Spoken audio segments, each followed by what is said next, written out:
Good morning everyone. How is the जोश? चलो audio का वीडियो, वीडियो का ऑडियो, सब बराबर क्या? चलो दोस्त, पिछली क्लास में हमने देखा था सर कंसिडरेशन के बारे में, और कंसिडरेशन में हमने देखा था sir quid pro Q, something in return, और हमने 2-3 सर्कुलर भी देखे थे कंसिडरेशन के। सर पहला हमारा क्लैरिफिकेशन था कौन सा यार? डोनेशन के ऊपर। डोनेशन के ऊपर सर क्या क्लैरिफिकेशन आया था, फटाफट से बताओ। सर डोनेशन के ऊपर ये क्लैरिफिकेशन आया था कि अगर हम डोनेशन किसको दे, चैरिटेबल, पर्पस क्या है? Purpose is gift, purpose is gift. और एक और वो कौन सा वर्ड था? फिलेंथ्रोपिक। फिलेंथ्रोपिक का मतलब होता है नो एडवर्टाइजमेंट और कमर्शियल गेन। सिर्फ नाम लिखवाना इज नॉट एन एडवर्टाइजमेंट, ठीक है? तो इसके ऊपर ये सप्लाई नहीं बनेगा तो इसके ऊपर कोई जीएसटी की बातें नहीं होंगी। दूसरी बात हमने ये देखी थी कि सर अगर नाम के साथ साथ एडवर्टाइजमेंट भी हो रहा है तो क्या सर फिर जीएसटी की बातें होगी? हाँ सर, अगर नाम के साथ साथ एडवर्टाइजमेंट की बातें भी हो रही है तो सर हम फिर जीएसटी की बातें करेंगे। डोनेशन के बाद हमने देखा था यार, क्या ही बोलूं मैं अब, art work. Sir art work आपने ट्रांसफर करा आर्ट गैलरी को, आर्ट गैलरी से बिका किसको? कस्टमर को। जब आपने ये ट्रांसफर करा तब ये सप्लाई नहीं है, बिकॉज ट्रांसफर सप्लाई तो तब बने ना जब क्या हो आपके पास?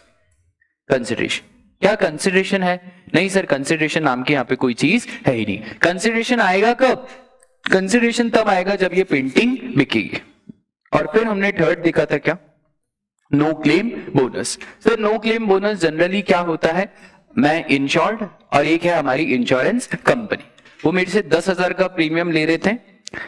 मेरा मन नहीं हुआ कॉन्ट्रैक्ट को रिन्यू करने का क्योंकि मुझे कुछ हो ही नहीं रहा था।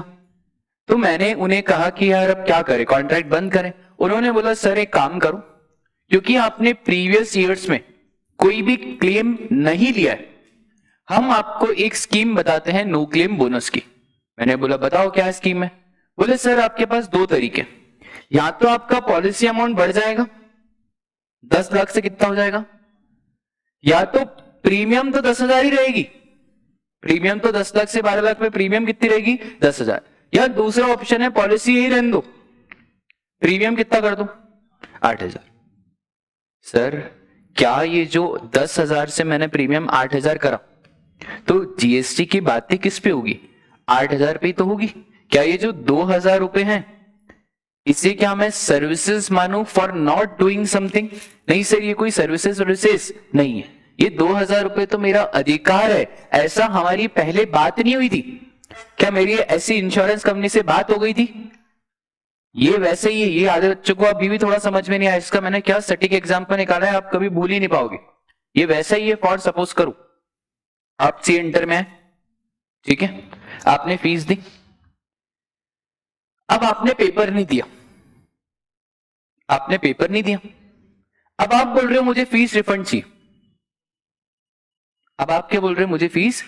अरे भाई तुमने पेपर नहीं दिया उससे हमको क्या? हमने तो पढ़ा है ना। अब वो तुम्हारा राइट है, तुम्हें पेपर देना है दो, नहीं देना है। अब हम तुम्हें ऐसे गोदी गोदी करके थोड़ी चल बेटा बैठ पेपर दे, तो वो तो तुम्हारा राइट है ना। तो क्या फीस रिफंड मिलेगी? नहीं मिलेगी। पेपर दिया और फेल हो गए, हाँ तो अगर कंडीशन है तो फिर आपको फीस की रिफंड की बात होगी। पर अगर आपने पेपर दिया ही नहीं तो सर वो आपका इंडिविजुअल राइट है टू गिव द पेपर और not to give the paper. तुम ये नहीं कह सकते हो हमने पेपर नहीं दिया, ये सर्विसेज हमने पेश को दिया। अरे ये कौन सी सर्विसेज है? तो सर यहां पे एक चीज याद रखना, ये जो इंश्योर्ड है ये ऐसा नहीं कह सकता है कि मैंने क्लेम नहीं करा तो मैंने एक सर्विसेज दी, किसको? इंश्योरेंस कंपनी को। तो क्या यहां पे कोई जीएसटी की बातें होगी क्या? नहीं सर, यहां पे कोई जीएसटी की बातें नहीं होगी। बोलो बात क्लियर है क्या? सर इसके बाद है हमारा सप्लाई। अब समझो अपने को 3 चीजें देखनी है, एक्टिविटी, बिजनेस और कंसिडरेशन। इसको प्यार से हम कहेंगे ABC टेस्ट। क्या बोलेंगे इसको हम? ABC test. इसमें से सर अभी तक हम क्या देख चुके हैं? कंसिडरेशन। और अगर कंसिडरेशन की भी सही सा डेफिनेशन मैं आपको बताऊं तो देखो कंसिडरेशन की जो लॉ में डेफिनेशन दी हुई है वो क्या है? पेमेंट इन मनी और अदरवाइज। या तो पैसे में पेमेंट कर दो या तो फिर काइंड में कर दो। काइंड का मतलब क्या होता है सर? काइंड का मतलब होता है, फॉर सपोज करो आपकी मोबाइल की शॉप है, पेस वालों को आपको 50,000 देने थे, वहीं पे पेस पेरक सर का बेटा बैठा था, वो बोला पापा पापा मोबाइल चाहिए, तो उन्होंने वहीं पापा को फोन लगाया, पापा एक ग्राहक आया है, तुमने बोला मैं फीस नहीं दे रही हूं, मैं क्या दे रही हूँ तुम्हें? मोबाइल। चलेगा क्या? हाँ सर, कंसिडरेशन कोई से भी फॉर्म में हो, चाहे मनी हो या अदरवाइज।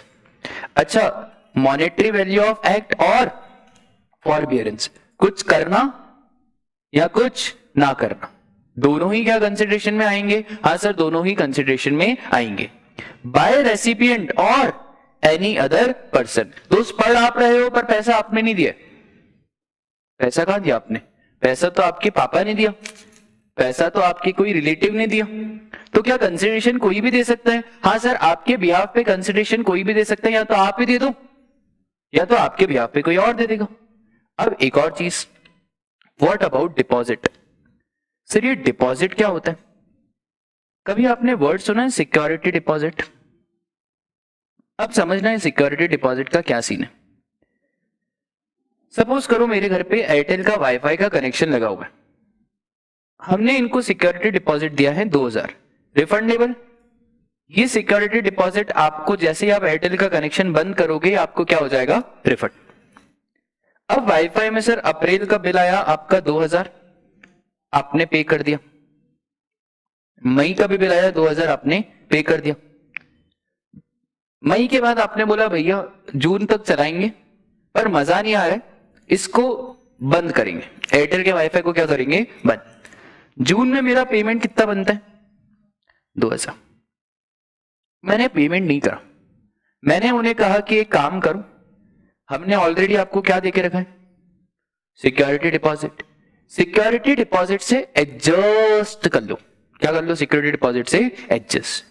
जब जून में सिक्योरिटी डिपॉजिट से एडजस्ट होगा तब क्या सिक्योरिटी डिपॉजिट कंसिडरेशन बन जाएगा? क्या फिर इसके ऊपर जीएसटी की बातें होगी? हाँ सर, अप्रैल में तो इसके ऊपर जीएसटी की बातें जरूर होगी, मई में भी होगी, जून में भी सिक्योरिटी डिपॉजिट पे जीएसटी की बातें होगी। इसलिए होगी क्योंकि security deposit is now a part of consideration, क्योंकि आपने ये जो डिपॉजिट है ना इसको क्या करा? यूज करा। पर जब शुरू में सिक्योरिटी डिपॉजिट लिया था क्या उसके ऊपर कोई जीएसटी की बातें होगी? नहीं सर, उसके ऊपर कोई जीएसटी की बातें नहीं होगी। बात क्लियर है क्या?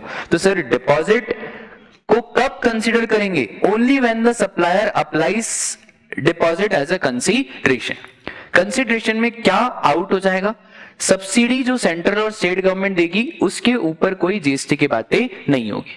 फॉर एग्जाम्पल, ये बॉटल 20 रुपए की, ये बॉटल कितने की? 20। सेंट्रल गवर्नमेंट इस पे 5 रुपए की सब्सिडी दे रही है, तो 20 में से 5 गए 15, तो जीएसटी की बातें किस पे होगी सर? 15 रुपए पे होगी। ये वैलिड डेफिनेशन है किसकी यार? कंसीडरेशन की।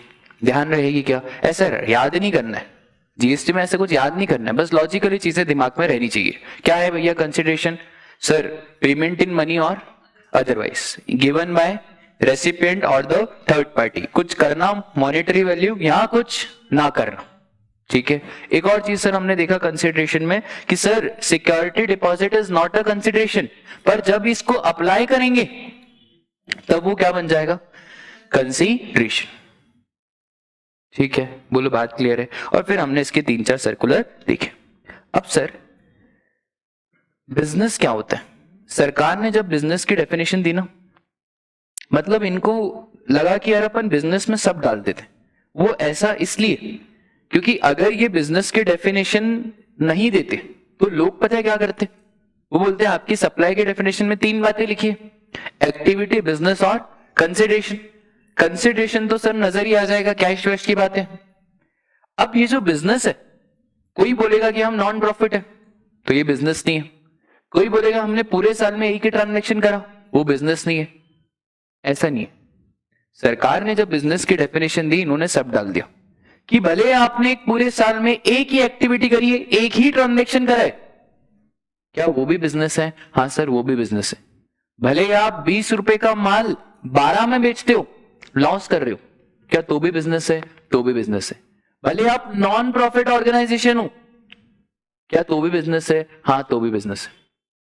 तो सर बिजनेस के डेफिनेशन में इन्होंने आखिरकार क्या क्या डाला, trade, commerce, manufacture, profession, vocation. Do you know vocation क्या होता है? वोकेशन,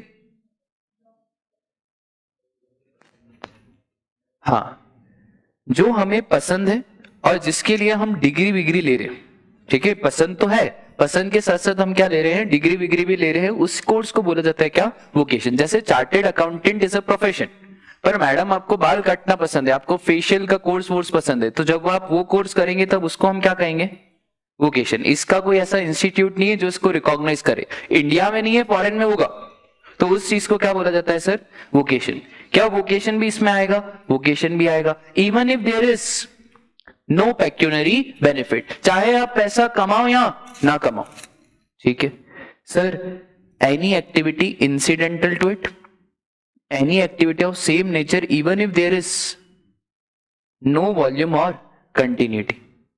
पूरे साल पेस में बहुत सारी क्लासेस चली, पेस ने ऐसे ही एक एक्सपेरिमेंट करके देखा कि चलो अपन CUET की क्लास चला के देखते हैं। क्यूट सही लिखा ना मैंने, CUET ऐसे ही है ना, तो अपन क्यूट की क्लास चला के देखें। अब मजे की बात है, क्यूट की क्लास में बच्चा सिर्फ कितना आया, एक, पर पेस के टीचर बड़े ईमानदार थे, उसने बोला एक तो आया, एक को पढ़ाएंगे तो सही। पेस वाले बोल रहे कि भैया इसकी फीस पे हम GST नहीं लेंगे, ये हमारा बिजनेस नहीं, हमारा बिजनेस ये फाउंडेशन है, हमारा बिजनेस ये इंटर है। तुम्हारे बिजनेस में वॉल्यूम नहीं है, इससे हम क्या करें? तुमने एक बार बैच चलाई, अगले साल बंद कर दी, उससे हम क्या करें?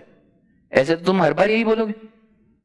तो भले तुमने CUET की बैच एक दिन चलाई, अगर तुमने उस बच्चे से फीस ली है तो क्या GST की बातें होगी? 100% GST की बातें होगी।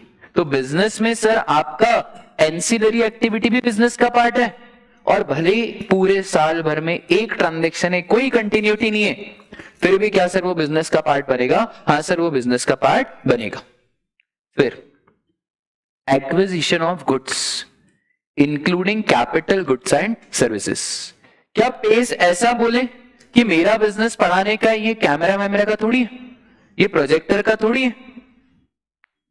भाई अगर इसको हम बिजनेस से आउट कर दें तो फिर इसका क्रेडिट कैसे लेंगे?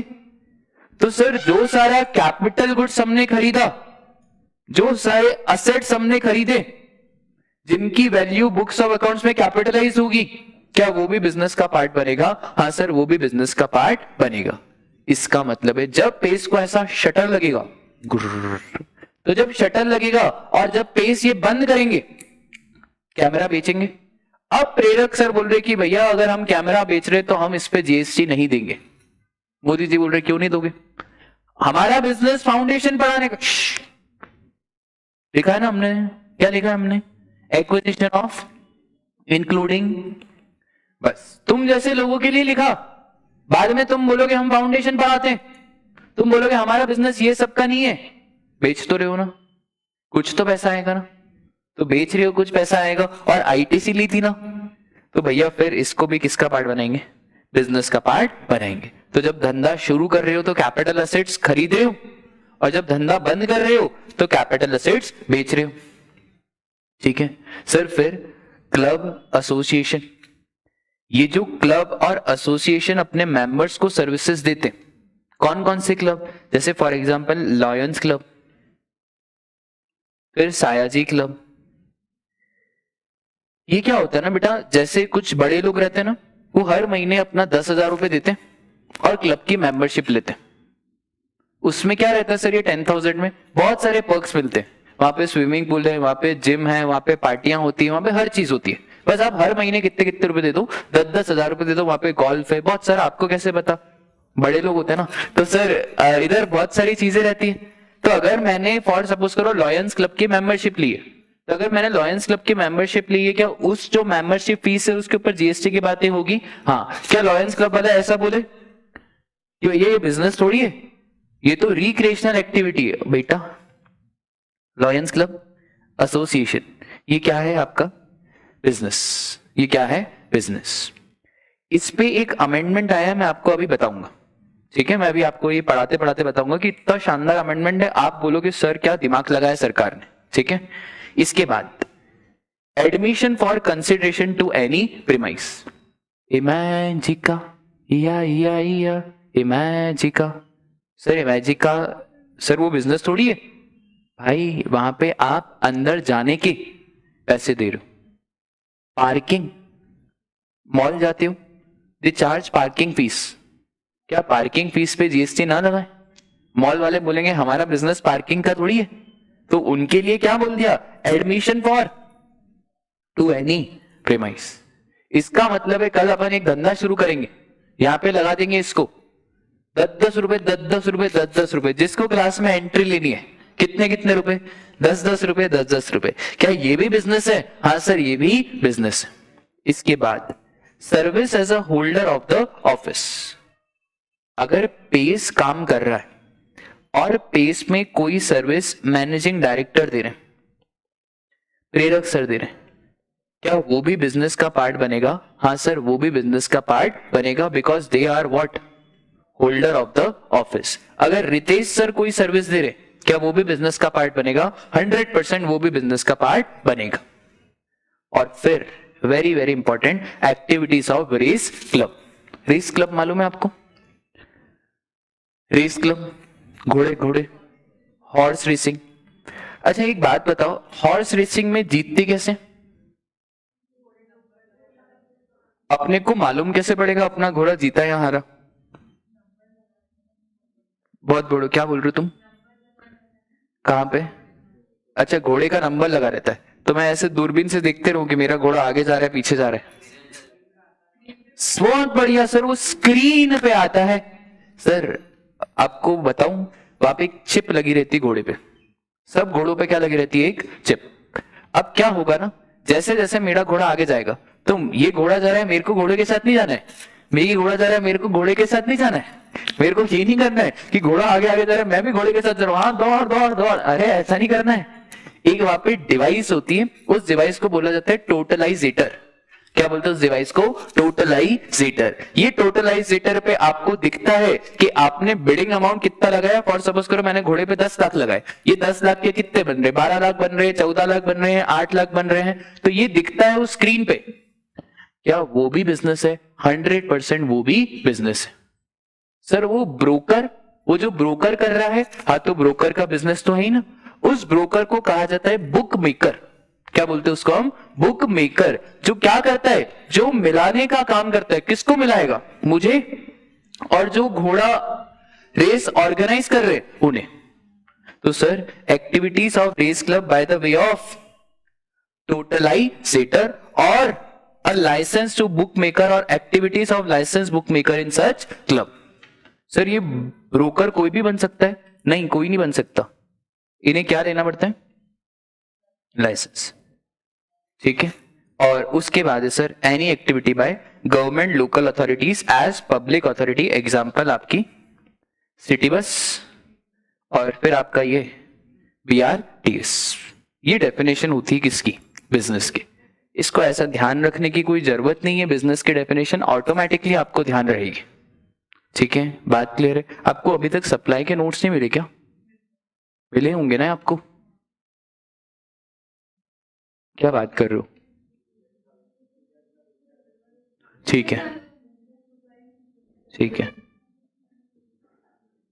अभी तो वो आया नहीं होगा, ठीक है। बढ़ूं आगे, बोलो एक्टिविटी क्लियर है, सॉरी कंसिडरेशन क्लियर है, और एक और चीज क्या क्लियर हो गई? बिजनेस हमको क्लियर हो गया।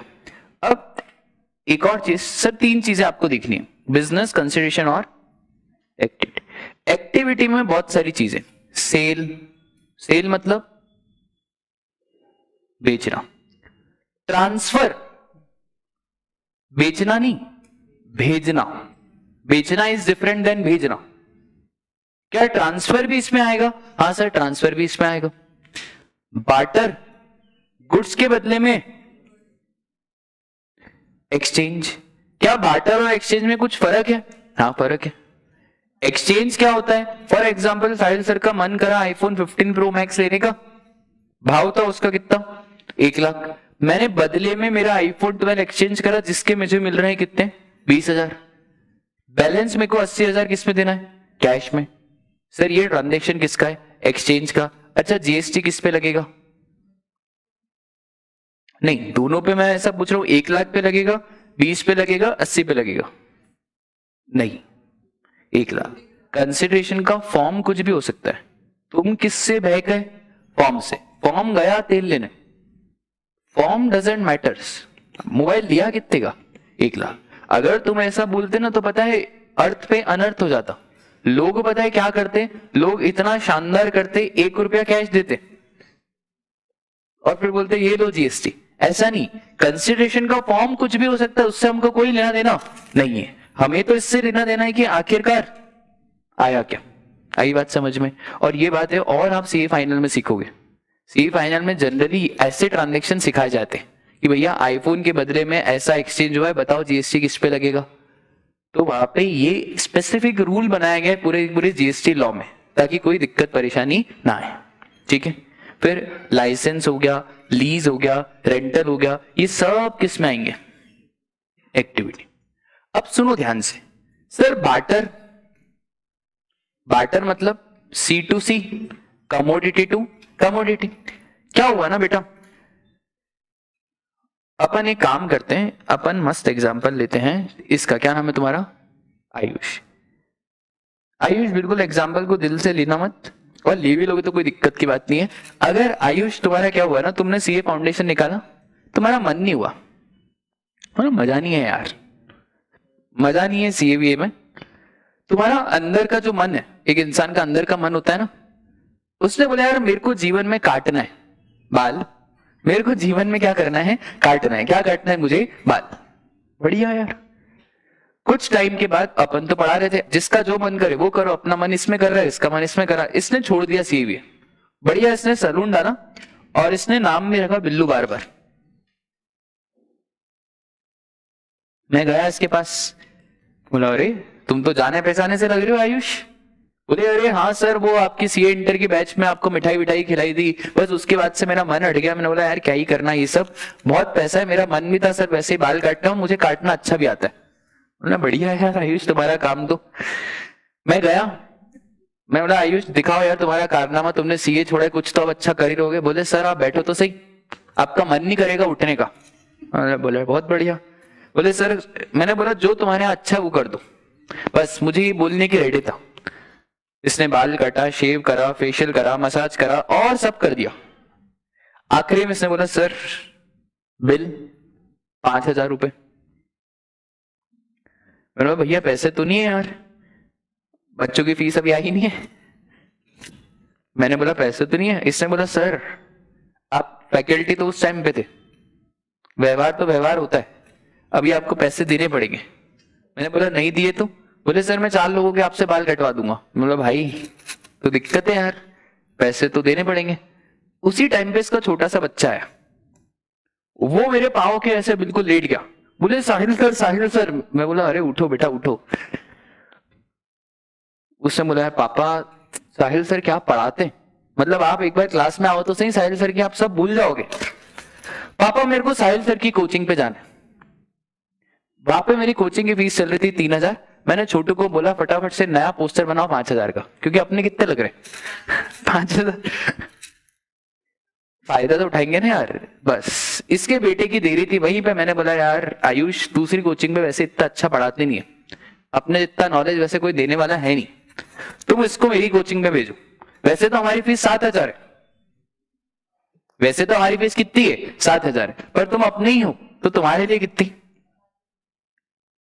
देखो मेरे पास भी शाण बत्ती है, मैंने 5,000 इसलिए रखे क्योंकि मेरे को इसको पैसे देने ना, मैं दूंगा कहां से इसको पैसे। सर अब क्या हुआ ना, इसका बेटा आपकी कोचिंग पे आ रहा है 5,000 रुपए, और आपने इधर सलू की सर्विसेज ले ली। This is what commodity to commodity barter. क्या जीएसटी की बात ही होगी? हाँ होगी, और दोनों जगह होगी। ये मत कहना एक जगह होगी। बिल्लू बार्बर पे भी जीएसटी की बातें होगी, क्योंकि बिल्लू बार्बर सर्विसेज दे रहा है कितने की 5,000। वो मैटर नहीं करता कंसिडरेशन किस फॉर्म में आया। अच्छा साहिल सर की कोचिंग पे 5,000 पे जीएसटी की बातें होगी, हाँ मेरी कोचिंग पे भी 5,000 की जीएसटी की बातें होगी। वो मैटर नहीं करता कंसिडरेशन किस फॉर्म में है। आई बात समझ में? तो सर बार्टर में दोनों जगह जीएसटी लगेगा? हाँ, दोनों जगह जीएसटी लगेगा और वो अपना अपना रिस्पेक्टिव इनपुट टैक्स क्रेडिट ले लेंगे। बात क्लियर हुई क्या आपको? पक्का? तो सर अभी हमने है ना 3 चीजें देखी सप्लाई के डेफिनेशन में, एक्टिविटी, बिजनेस और कंसीडरेशन। आप इसको याद रखोगे with the help of ABC test. अब सप्लाई की डेफिनेशन के बाद इस चैप्टर में 3 स्केड्यूल हैं, स्केड्यूल 1, स्केड्यूल 2 और स्केड्यूल 3। 1, 2 और 3। सर ये 1, 2, 3 स्केड्यूल कौन से? स्केड्यूल 1 कहता है एक्टिविटी हो, बिजनेस हो, पर अगर कंसीडरेशन नहीं भी है तब भी हम क्या बनाएंगे? सप्लाई। मतलब एक्टिविटी तो है, बिजनेस है, पर कंसीडरेशन नहीं है, फिर भी हम क्या बनाएंगे? सप्लाई। कोई एक इंसान इधर आ जाओ, तुम आ जाओ, तुम आ जाओ। अब इसको समझेंगे या क्या सीन है, ठीक है? यहां खड़े हो जाओ, इधर ही हो जाओ, ठीक है? आपका बिजनेस है, ठीक है? अच्छा खासा आपका बिजनेस है। इस बिजनेस के लिए आपको मशीन खरीदनी रहती है क्योंकि आपको गुड्स एंड सर्विसेज बनानी है। आप बॉटल बनाते हो, मैडम आप क्या बनाते हो? बॉटल, ठीक है? आप मशीन और कुछ खरीदोगे, ठीक है? मैं मशीन वाला भैया, ठीक है? आप पूछो भैया कि मशीन क्या भाव दी, पूछो भैया मशीन क्या भाव दी, gentleman what is the cost of this machine, ऐसा। अच्छा आप पूछो, चलो। हाँ, this machine will cost you 1 lakh rupees, ठीक है? और 1 लाख रुपीस के बाद 18% जीएसटी इस पे लगेगा, तो ये मशीन आपको कितने की पड़ेगी? 1,18,000। इस मशीन पे 18,000 का आईटीसी तुम ले लोगी, 18,000 का आईटीसी तुम्हें मिलेगा, पक्का? ठीक है, ये मशीन तुम्हारी हुई, बधाई हो। अब तुम क्या करोगे? इस मशीन का बनाओगी, प्रोडक्शन में यूज करेंगे, बॉटल बनाएंगे, और फिर ये बॉटल को क्या करेंगे? कस्टमर को बेचेंगे, और जब जब कस्टमर को बेचेंगे, कस्टमर से क्या लेंगे? जीएसटी लेंगे, ठीक है? ये सब ऊपर से मोदी जी देख रहे थे। तुमने पता है क्या करा? ये जैसे ही मशीन ली ना, तुमने इस मशीन को ही बेच दिया। तुमने क्या करा? 1-2 साल में इस मशीन को क्या करा? बेच दिया। बेचा तो सही, तुमने तुम्हारे दोस्त को फ्री में दे दिया। किसमें दे दिया? फ्री में। मोदी सब ऊपर से देख रहा था। फ्री में जैसे ही दिया, मोदी जी आए, बोले मोहतरमा हमने आपको इस पे क्या दिया था? आईटीसी। हमने आपको 18,000 का इस पे आईटीसी दिया था। आईटीसी इसलिए दिया था क्योंकि आप हमें आगे कस्टमर से टैक्स लेके दोगे। मोदी ने कहा था हम तो भैया वो मंत्रा मानते हैं, तुम मुझे खून दो मैं तुम्हें आजादी दूंगा। मोदी मैं तुम्हें आईटीसी दूंगा, तुम मुझे जीएसटी दो, बस यही है जीएसटी में। मैं तुम्हें आईटीसी दूंगा, तुम मुझे जीएसटी दो, बस ऐसे ही मंत्रा था। ये क्या करा मोहतरमा तुमने? ये जो असेट है तुमने किसमें दे दी? फ्री। अब जब तुमने फ्री ऑफ कॉस्ट दे दी, और तुमने तो ये 18,000 का क्या लेके रखा है? इनपुट। जब 18,000 का आईटीसी लेके रखा है, तो क्या ये जो असेट अगर फ्री में दी, क्या मैं इसको सप्लाई नहीं बनाऊं? बनाना पड़ेगा, वरना तो मोदी का 2 बार नुकसान हो जाएगा।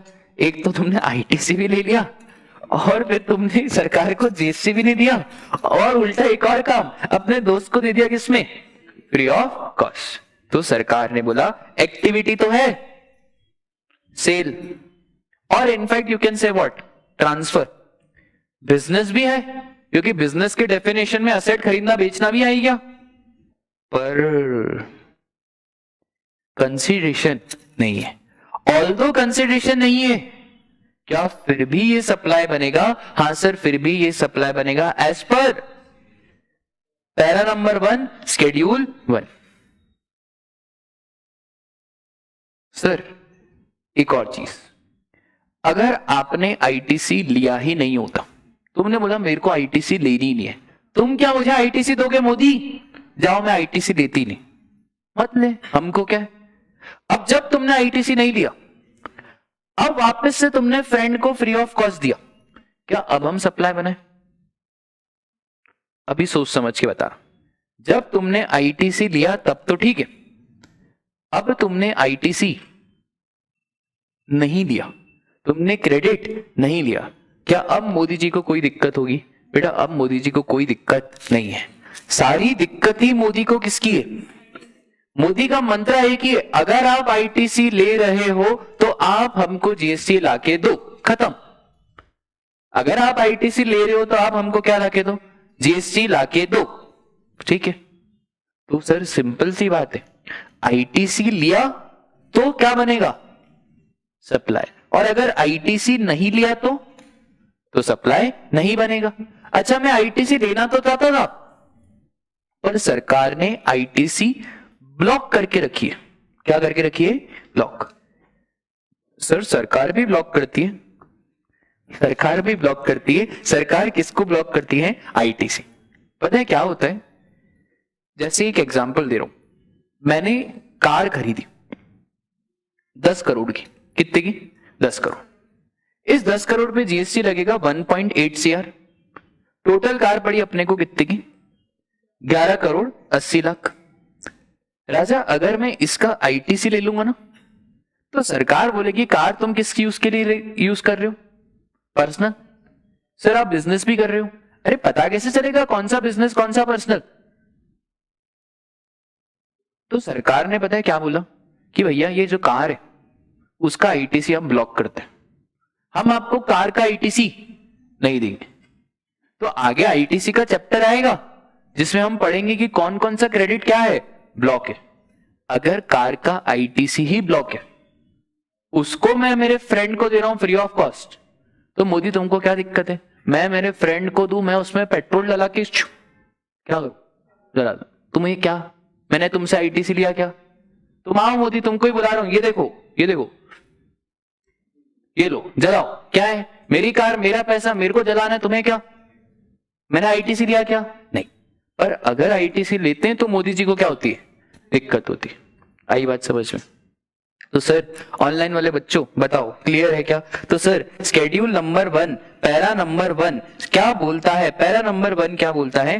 परमानेंट ट्रांसफर और disposal of business assets where ITC has been, word पे ध्यान देना, ITC has been what? Availed. ITC avail होगा तभी दिक्कत है। अगर असेट है 1,18,000, फ्रेंड को दिया free of cost, ITC avail नहीं कराए या आईटीसी इज ब्लॉक, तो क्या सप्लाई बनेगा? नहीं सर, तो फिर सप्लाई नहीं बनेगा।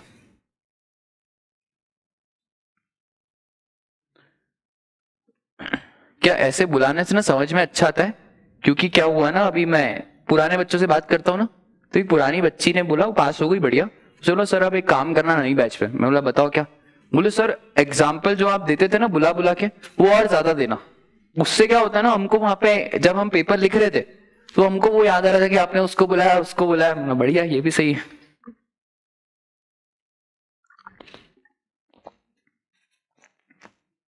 हाँ सर सब क्लियर है, राइट।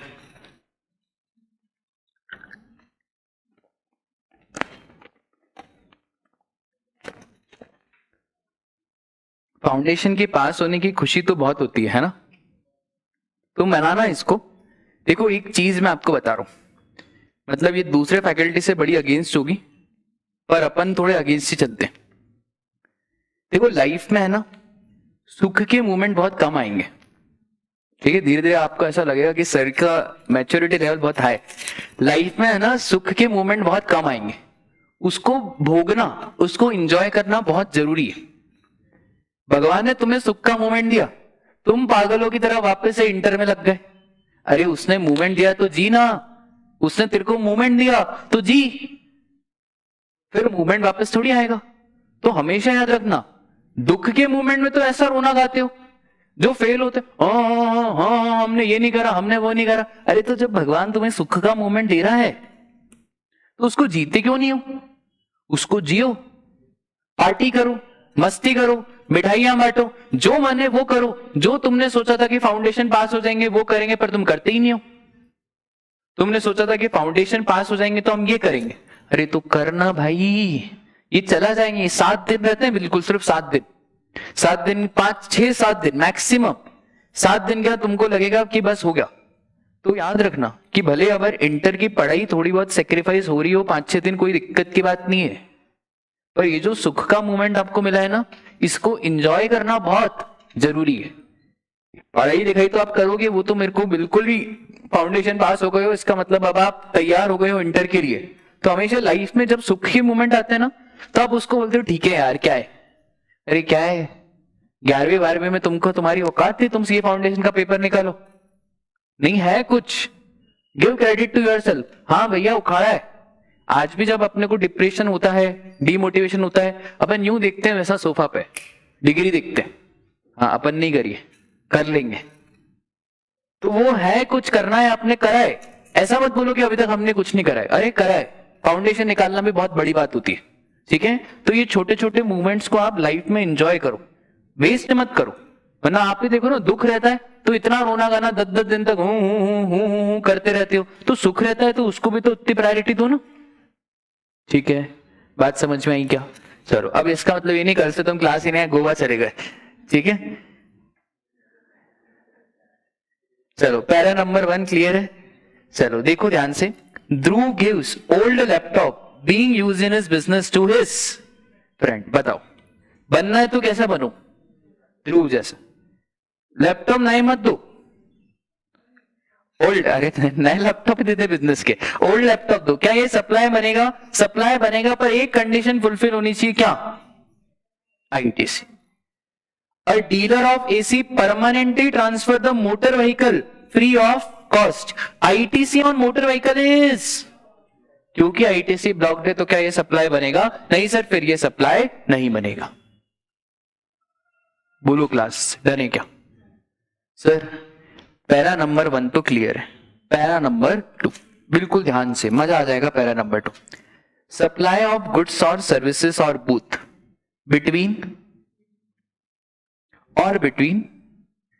अब आपको 2 चीजें समझनी है, ये रिलेटेड पर्सन क्या होता है, ये डिस्टिंक्ट पर्सन क्या होता है। रिलेटेड पर्सन में जो सबसे शानदार डेफिनेशन है वो है हमारी फैमिली। सर ये फैमिली क्या होती है, what do mean by term family? समझना ध्यान से, जो फैमिली की डेफिनेशन जीएसटी ने दी ना, आपको मजा आ जाएगा क्या definition the. Spouse and children always family, spouse and children always family. Spouse पति के लिए पत्नी, पत्नी के लिए पति, और आजकल पति के लिए पति और पत्नी के लिए पत्नी। All thanks to Modi ji. अरे यार गलत बोल रहा हूं क्या मैं, है ना? आजकल पत्नी के लिए पत्नी और पति के लिए पति। आगे जाके देखो क्या 5-10 साल बाद ऐसी शादियां भी होगी, रमेश बैठ सुरेश, अरे सब हो सकता है यार। तो कब हुई होती भाई साहब। चलो spouse and children always, always क्या? फैमिली। सरकार ने बोला parents, grand parents, brothers, sister, ये फैमिली का पार्ट तभी बनेंगे जब क्या हो? डिपेंडेंट। डिपेंडेंट का मतलब समझते हो कि वो आप पे निर्भर होने चाहिए, उनका खुद का कोई बिजनेस नहीं होना चाहिए। इसका मतलब है सरकार चाहती है सीए वाले बच्चों, आप जल्दी जल्दी अपने पेरेंट्स को क्या बनाओ? डिपेंडेंट। मजा तो तब ना जब आपके पेरेंट्स आप पे डिपेंडेंट हो।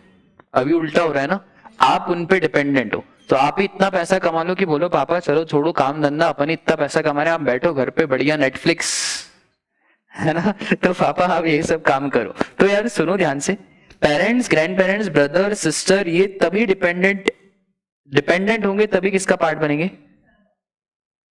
इसका मतलब सर अगर एग्जाम्पल विजय सर, ठीक है, इनकी स्पाउस है सपोज करो प्रिया, इनके चिल्ड्रन है क्या? वंश, ठीक है, ये फैमिली का पार्ट ऑलवेज। यहां पे डिपेंडेंट इंडिपेंडेंट देखने की कोई भी आवश्यकता नहीं। पेरेंट्स रामलाल, उनकी वाइफ का नाम है राम प्यारी, ऐसा कोई नाम नहीं है, ऐसे हमने उठा दिया है ना, रामलाल और राम प्यारी। अगर रामलाल और राम प्यारी रिटायर्ड है तो किसका पार्ट है? फैमिली। पर अगर उनका खुद का बिजनेस है तो सर वो फैमिली का पार्ट नहीं है। देख रहे हो आप डिस्क्रिमिनेशन, सीधा डिस्क्रिमिनेशन। अगर वो खुद का बिजनेस चलाते हैं मतलब उन्हें आपसे कोई लेना देना नहीं है। और ये बात तो मैं सच बोल रहा हूं, ये मतलब बिटर ट्रुथ है कि अगर खुद का बिजनेस चलता है ना तो फिर रियलिटी में भी उससे कोई लेना देना होता नहीं है। क्योंकि जब आप खुद के पैसे कमाते हो ना तो एक वो अलग ही वो रहता है, चौड़ रहता है और वो रहता है। जब कोई डिपेंडेंट रहता है ना तभी वो फैमिली का सच्चा पार्ट है। आ रही है बात समझ में? जैसे अभी आपको सीरियस से मैं बता रहा हूं, अभी आपको ऐसा लगता होगा पापा papa mummy mummy papa papa mummy mummy. जब आप अपनी पहली सैलरी कमाओगे ना तो अंदर से आपकी फीलिंग जरूर आएगी, ये जरूर जरूर आएगी। और आप देखना जैसे ही आप पहली सैलरी कमाओगे धीरे धीरे लाइफ में आगे बढ़ोगे ना तो आपका डिटैचमेंट और शुरू होता जाएगा और आप डिटैच होते जाओगे, दूर होते जाओगे। ऐसा ही होता है। जैसे जब छोटा सा बच्चा रहता है ना तो फिर उसका मम्मी का प्यार बहुत रहता है, फिर धीरे धीरे बच्चा बड़ा होता है, उसके दोस्त आते हैं, फिर वो बड़ा होता है, फिर सैलरी कमाता है, फिर आगे बढ़ता है। फिर एक टाइम तो ऐसा आता है कि हम बिल्कुल मम्मी पापा को चिल्लाने ही लग जाते हैं।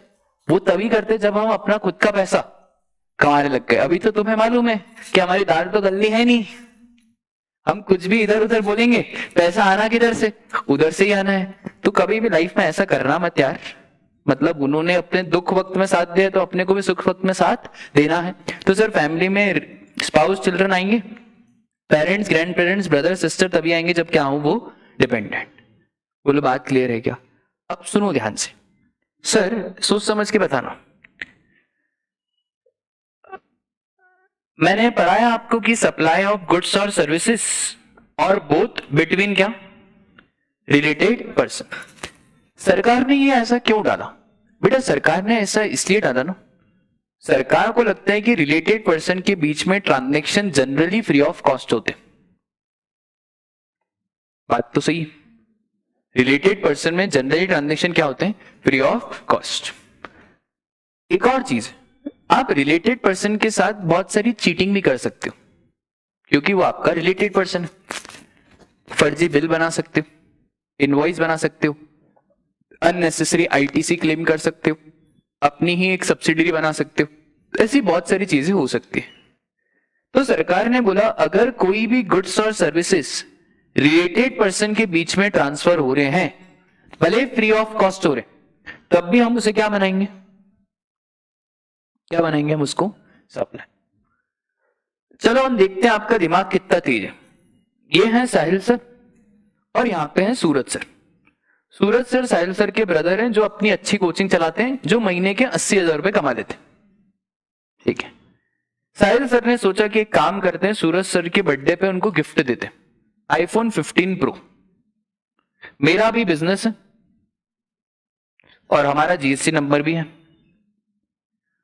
हम भी बहुत शाणे हैं। हमने आईफोन 15 प्रो का बिल किसके नाम पे लिया? बिजनेस के नाम पे। क्यों बिजनेस के नाम पे सर? ताकि हम क्या क्लेम कर लें? आईटीसी क्लेम कर लें। ठीक है। सोच समझ के बताना कि जब मैंने सूरज सर को ये मोबाइल फोन ट्रांसफर करा तो ये सप्लाई बनेगा या नहीं बनेगा? क्यों? बहुत बढ़िया। यहां पे चमकना चाहिए क्या? 80,000 रुपए पर मंथ। क्या सूरज सर साहिल सर पे डिपेंडेंट है? नहीं, वो मेरे से कुछ पूछता भी नहीं है। भाई ये तो इतना चालाक है भाई, वो तो दो दो लड़कियां साथ में, एक इधर एक इधर। मैं बोलता मेरे से पूछ तो, बोला चुप। बोले मैं कितने कमा रहा हूं? इस बात पे तो हमारी हाथा कुट्टी हो गई, मारा कुट्टी हो गई है। हम आजकल इस बात पे भी झगड़ा करते हैं कि तू कितने कमा रहा है, मैं कितने कमा रहा हूँ। ये फिर मैं बोलता हूँ ठीक है यार, मैं समझ गया, you are not dependent on me. तो सर अगर वो जब मेरे पे डिपेंडेंट ही नहीं है इसका मतलब वो इंडिपेंडेंट है। और जब वो इंडिपेंडेंट है तो क्या वो मेरी फैमिली का पार्ट बनेगा? नहीं। मतलब सर आप तो है ना हमको गलत चीजें सिखा रहे हो जीएसटी की। मैं नहीं सिखा रहा हूं। मैंने कहा सिखाया तुमको? ये कौन सिखा रहा है तुम्हें? ये मैंने फैमिली की डेफिनेशन दी क्या? नहीं। और समझो यार कितनी गहरी डेफिनेशन है कि अगर वो क्या है? इंडिपेंडेंट है। इंडिपेंडेंट है मतलब खुद का पैसा कमाता है। जब खुद का पैसा कमाता है इसका मतलब वो फैमिली का पार्ट। ठीक है। तो सर अगर ये इंडिपेंडेंट है तो क्या ये सप्लाई बनेगा? नहीं, ये सप्लाई नहीं बनेगा। इसके बाद साहिल सर की शादी हो गई, बधाई हो। है ना। साहिल सर की क्या हो गई, शादी। और अपन ने शादी भी पता है लड़की से करी है ना, तो शादी अपन ने करी। कोई एक लड़की का नाम बोल दो। कोई प्रिया तो नहीं अपनी क्लास में, है ना, कोई नहीं है, ठीक है। तो एक लड़की है जिसका नाम क्या है, प्रिया। अरे कोई अच्छा नाम बोलो। सुजुका, सुजुका, ठीक है। एक लड़की है जिसका नाम क्या है, सुजुका। बढ़िया जमेगा ना। वो भी तो जमाते हैं आजकल, साजुका। आजकल वो बनाते हैं ना शादी में। वाओ, हैशटैग साजुका, ग्रेट बैडी। ठीक है, शादी हो गई। सुजुका ने देखा कि यार सूरज सर के पास कौन सा मोबाइल है, आईफोन। सुजुका ने मेरे को बोला, अजी सुनते हो? मैंने बोला हाँ बोलो। बोले आपके भाई के पास आईफोन 15 प्रो है और आप ही ने गिफ्ट दिलाया है। बोला हाँ मैंने ही दिलाया। बोले मुझे भी गिफ्ट चाहिए। मैंने बोला सुजुका यार तुम भी एक चार्टर्ड अकाउंटेंट हो, ठीक है, तुम भी जॉब करती हो, तुम खुद से खरीद लो। तो बता यार गिफ्ट का मजा अलग है, ये भी सही है। सुजुका मैडम भी एक सीए है और सुजुका मैडम क्या करती हैं, चलो साहिल सर ने सोचा ठीक है यार बड़ा दिल रखो, भाई को गिफ्ट दिया इसको भी दे देते गिफ्ट। एक और आया ऑर्डर, क्या, आईफोन 15 प्रो मैक्स, इस बार मैक्स। क्या अब ये सप्लाई बनेगा? क्यों यार, पर वो तो सुजुका है, उसका खुद का जॉब वॉब भी है यार।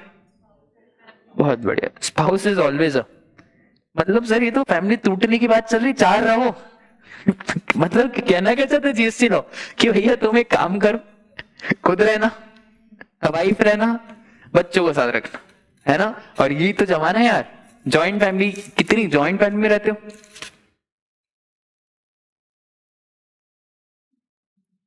हाँ, और यार यहाँ पे जॉइंट फैमिली, पिछली बार मैं पढ़ा रहा था 50-60 बच्चों को, उसमें तो 3-4 बच्चे ही थे जॉइंट फैमिली वाले। अच्छी बात है, झगड़े ज्यादा होते होंगे।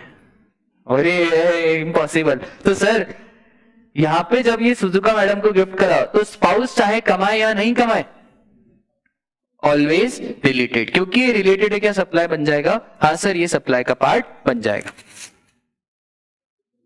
बोलो बात क्लियर है क्या? पक्का। सर रिलेटेड पर्सन में हमने एक डेफिनेशन देखी, पता है किसकी? फैमिली की। सिर्फ किसकी डेफिनेशन देखी अभी हमने? फैमिली की। और भी है रिलेटेड पर्सन में। सर क्या क्या है रिलेटेड पर्सन में? Officer director of one another business. एक ही बिजनेस में अगर दो बोर्ड ऑफ डायरेक्टर्स हैं तो दोनों बोर्ड ऑफ डायरेक्टर्स आपस में क्या? रिलेटेड। सर पार्टनरशिप में जितने भी पार्टनर्स हैं वो सब आपस में क्या? रिलेटेड। एम्प्लॉयर और एम्प्लॉय रिलेटेड। फिर very important, a third person controls directly indirectly 25% voting stock of both of them. समझना ये क्या है? सपोज करो यहां पे एक कंपनी है साहिल लिमिटेड, और साहिल लिमिटेड होल्ड करती है, एक है यहां पे ऋषि लिमिटेड, एक है यहां पे सम्यक लिमिटेड। साहिल लिमिटेड ऋषि लिमिटेड में होल्ड करता है 25% और सम्यक लिमिटेड में होल्ड करता है 26%। सर ये जो ऋषि और सम्यक है ना, ये आपस में बताए क्या कहलाएंगे?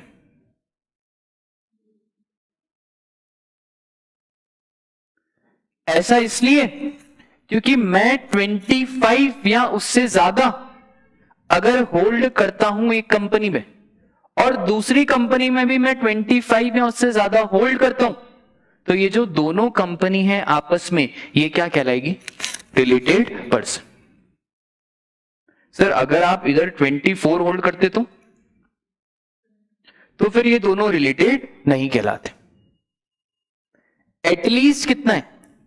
25।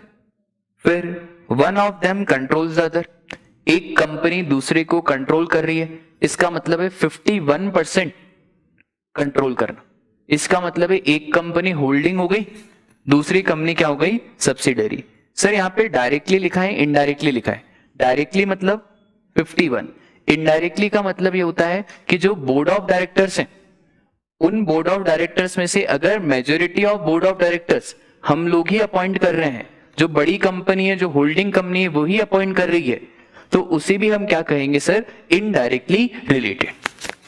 Sir third person controls both of them, एक थर्ड पर्सन है जो दोनों कंपनियों को क्या कर रहा है, कंट्रोल कर रहा है। जैसे यही है यहाँ पे थर्ड पर्सन किसको कंट्रोल कर रहा है, दोनों को। यहाँ पे परसेंटेज है, अगर मैं परसेंटेज ना लगा के ऐसा कह दूं कि इसके बोर्ड ऑफ डायरेक्टर्स भी मैं अपॉइंट करता हूं, इसके बोर्ड ऑफ डायरेक्टर्स भी मैं अपॉइंट करता हूं, क्या फिर भी ये दोनों आपस में रिलेटेड कहलाएंगे? हाँ। फिर such person together control a third person, अगर दो कंपनी मिलके एक थर्ड पर्सन को कंट्रोल कर रही है।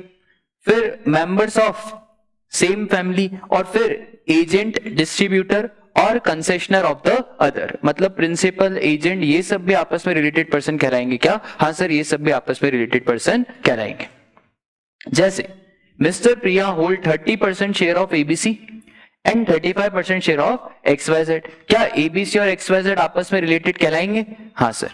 Q limited has a deciding role in corporate policy, operation management and quality control of R limited, क्या डायरेक्ट कंट्रोल है या इनडायरेक्ट कंट्रोल है? इनडायरेक्ट। डायरेक्ट का मतलब ये होता है 51% से ज्यादा, यहाँ पे policy, operation, quality control decide हो रहा है, तो यहाँ पे भी हम क्या मानेंगे कि क्यू लिमिटेड और आर लिमिटेड आपस में क्या है, रिलेटेड। अब एक चीज समझो, सरकार ने यहाँ पे एक पॉइंट बोला, एम्प्लॉयर और एम्प्लॉय क्या है, रिलेटेड।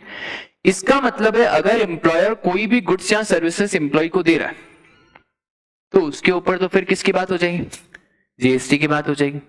अब कॉर्पोरेट लाइफ में ना गिफ्ट कल्चर बहुत चलता है, तो इस पॉइंट पे बड़ा बवाल हुआ। उन्होंने बोला यार एम्प्लॉयर भाई एम्प्लॉय को गिफ्ट दे रहा है, तुम उस पे जीएसटी लगा रहे हो, कुछ तो लिमिट डालो। तो सरकार ने बोला है चलो अपन एक काम करते हैं, एम्प्लॉयर और एम्प्लॉय पे एक लिमिट डालते हैं 50,000 रुपए की।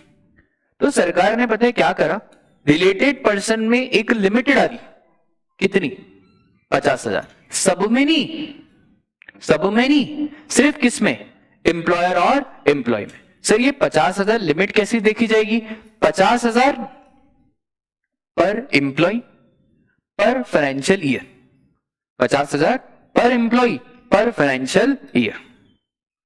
अब सोच समझ के बताना, और आप लोग हमेशा समझना कि you are the law maker. आप कौन हो, लॉ मेकर। अगर गिफ्ट 51,000 का है तो जीएसटी आप किस पे लगाओगे, 1,000 पे या 51,000 पे? आप लॉ मेकर हो, लॉ मेकर बताओ क्या करेगा, 51। बस आपको कहने की जरूरत ही नहीं, जो आप कहोगे वो कहां पे छपा हुआ मिलेगा, लॉ में छपा हुआ मिलेगा। You are the law maker. अच्छा, लॉ मेकर बहुत ही शातिर होता है, उसके अंदर इमोशंस नाम की चीज नहीं होती है, वो एक निर्दयी इंसान होता है। वैसे ही आपको बनना है जब आप लॉ बनाओगे। कोई बोलेगा सर 1,000 पे लगाओ, मतलब आप इमोशनली सोच रहे हो, देश का लिए सोचो, इमोशन के लिए नहीं सोचना है। इसके लिए सोचना है तुम्हें, देश के लिए। निर्मला सीतारमन क्या बोल रही है, भाई तुमको पॉलिटिक्स में डाला किसने, you people, why you are in politics. ऐसा थोड़ी करना है 1,000 पे लगाओ, ऐसे तो बेटा देश गरीब बन जाएगा। तो अगर एम्प्लॉयर ने एम्प्लॉय को गिफ्ट दिया, गिफ्ट कितना है, 50,000 पर एम्प्लॉय पर फाइनेंशियल ईयर, कोई जीएसटी वीएसटी की बातें नहीं होगी। पर अगर गिफ्ट 51,000 का है तो जीएसटी लगेगा, पर किस पे लगेगा, पूरे के पूरे 51,000 पे लगेगा। ठीक है, बात समझ में आई क्या? ठीक है, क्लियर है? बोलो ऑनलाइन वाले बच्चों सब क्लियर है क्या? चलो आज के लिए बस इतना ही, मिलते हैं कल। इसमें अभी हमने कुछ ज्यादा डिस्कस करा नहीं है, कल और इसमें बहुत सारे डिस्कस करेंगे।